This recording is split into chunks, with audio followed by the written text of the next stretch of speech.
Merci pour votre intervention. Restez parmi nous, restez à l'écoute d'Atlantique Radio. Je veux prendre Abdeslam de Casa. Allô Abdeslam. Oui, bonjour. Merci bonjour monsieur. Merci à vous. S'il vous plaît, moi je voudrais juste intervenir. Moi je pense que c'est le Othmani, le chef du gouvernement, je pense qu'il n'est pas au courant de la situation. Et peut-être qu'il faut lui passer le message. Il nous a dit hier, moi j'ai écouté son discours, il nous a dit qu'il recherchait de protéger la santé du Marocain. Les Marocains ne sont plus menacés par le Covid. La maladie est en train de disparaître. Les gens font de dépression. Les gens sont malades de maladies chroniques. Il y a telle psychose, au lieu d'apaiser la population, il est en train de faire peur aux Marocains. Les gens ont peur d'aller chez les médecins.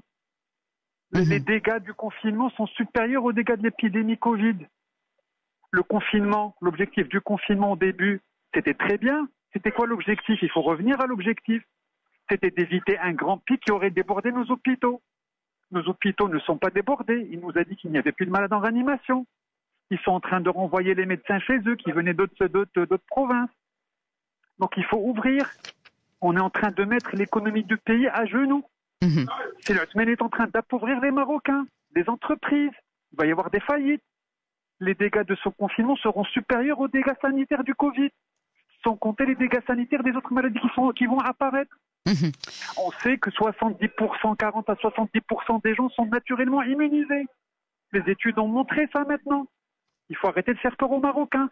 Il faut garder les masques, il faut garder la distanciation, le lavage des mains, tout ça c'est très bien. Mais il faut maintenant s'occuper de l'économie et de la santé des Marocains. Ces décisions n'ont aucun sens.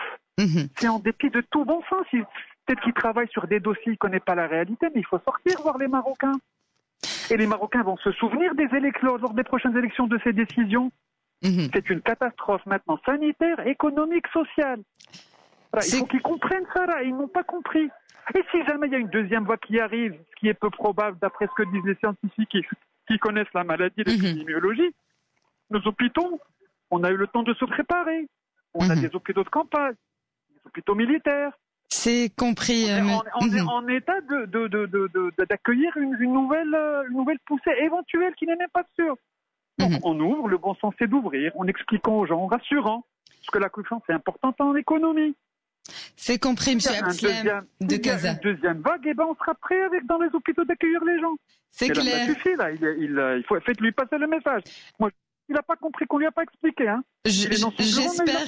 J'espère qu'il est en train de nous entendre en ce moment, ou bien d'autres personnes qui vont lui passer le message. Merci beaucoup, monsieur Abdeslam de Casa. Docteur Marwan Hakam, avant de